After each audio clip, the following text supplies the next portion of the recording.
Hi friends, మన ఇంటికి అందం ఏమంటే మొక్కలే అని చెప్పుకోవచ్చు. మనం కొత్తగా మొక్కలు తెచ్చిపెట్టినప్పుడు దాంట్లో నుంచి వచ్చే పూలు మన ఇంటికి చాలా అందాన్ని తెస్తాయి. అదేవిధంగా మనకు కూడా చాలా ఉపయోగపడతాయి ఆ పూలు అనేవి. ఇదైతే చూడండి చిత్రమాల, దీని పేరు తగ్గట్టే పువ్వు కూడా చాలా అందంగా ఉంటుంది.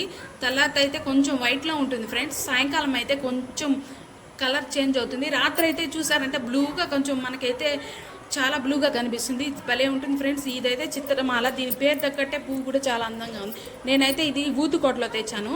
దీన్ని అయితే ఒక టబ్లో పెట్టాను. అదైతే చాలా పెద్ద వృక్షంలాగా అయిపోయింది, చెట్టులాగా. చూడండి, ఇదైతే లిల్లీ పూలు, రోజ్ కలరు, మెరూన్, ఇది ఎల్లో కలరు, వైట్ కూడా ఉంది. వైట్ పూసినప్పుడు కూడా మీకు చూపిస్తాను.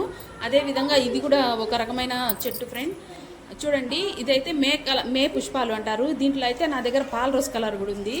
ఇదైతే రెడ్ కలరు.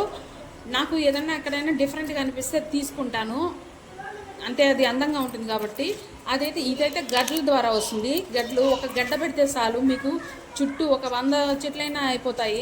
ఒక గడ్డ పెడితే చాలు, చాలా బాగా విస్తరించేస్తుంది. ఇది రావడం కూడా ఈజీయే మనకి. చూడండి, లింగాక్షి రెడ్ కలర్. ఇదైతే లింగాక్షి నా దగ్గర ఫుల్ మంచి కలర్లు ఉన్నాయి, కానీ అది ఎందుకో మళ్ళీ కలర్ లేనే లేదు, ఒక్క మొల కూడా రాలేదు.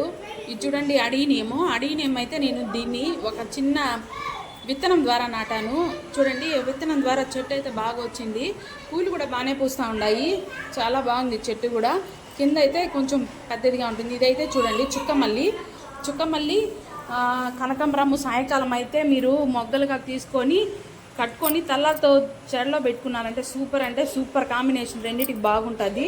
చుక్కమల్లి చూడండి, చుక్కమల్లి అయితే ఒక రేఖకు మాత్రమే చుక్కలుగా రెడ్ కలర్లో ఉంటాయి, చాలా అందంగా ఉంటాయి. కనకాంబరం అయితే చూడండి, ఇదైతే డిఫరెంట్గా ఉంటుంది. చాలామంది ఎక్కడ తెచ్చావని అడుగుతారు. డిఫరెంట్ కలరు, కొంచెం ఆరెంజ్ కొంచెం పసుపు మిక్స్ అయి ఉంటుంది.